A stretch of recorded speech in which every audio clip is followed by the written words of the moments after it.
Thank you, Handel. Good evening, viewers, and welcome to tonight's regional news. We begin with news coming out of neighboring Brazil.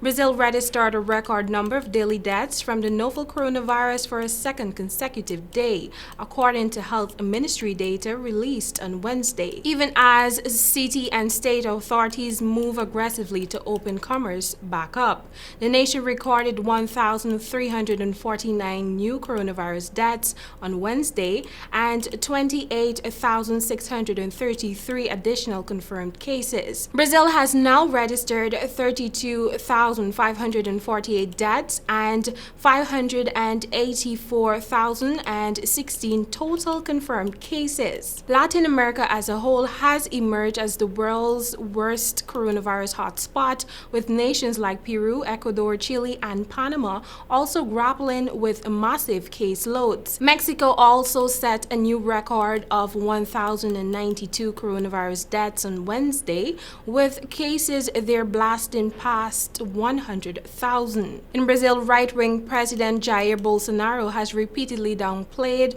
the threat of the virus, saying on Tuesday that death was everyone's destiny. State and local authorities that have supported quarantining measures are loosening restrictions as hunger grows and public finances, shaky in the best of times, plummet deep into the red. In Rio de Janeiro, the nation's second largest city, many types of shops were allowed to open for the first time in months on Tuesday.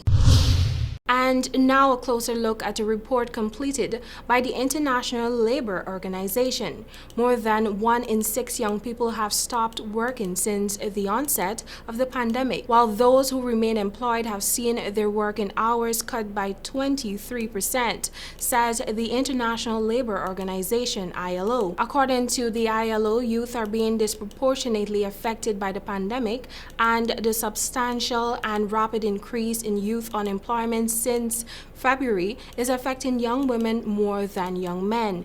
The pandemic is inflicting a triple shock on young people. Not only is it destroying their employment, but it is also disrupting education and training and placing major obstacles in the way of those seeking to enter the labor market or to move between jobs. At 13.6%, the youth unemployment rate in 2019 was already higher than any other group. There were around 267 million young people not in employment, education, or training worldwide. Those 15 to 24-year-olds who were employed were also more likely to be in forms of work that leave them vulnerable, such as low-paid occupations, informal sector work, or as migrant workers.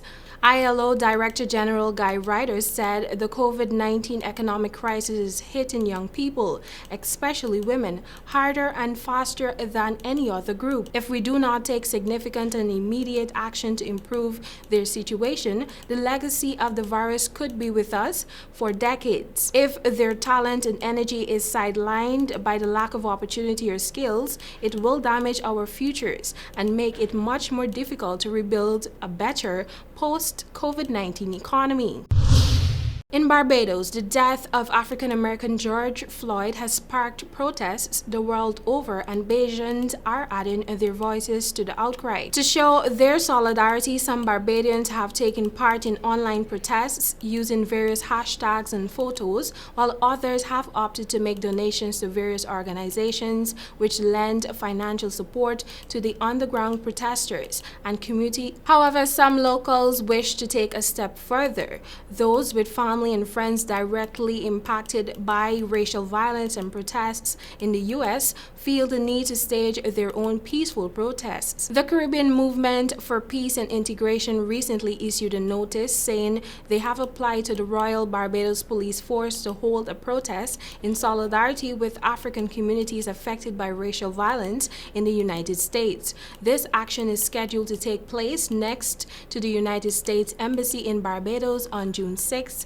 at 11 a.m. Well, that's a wrap for tonight's regional news. Thank you for watching, and back to you, Handel.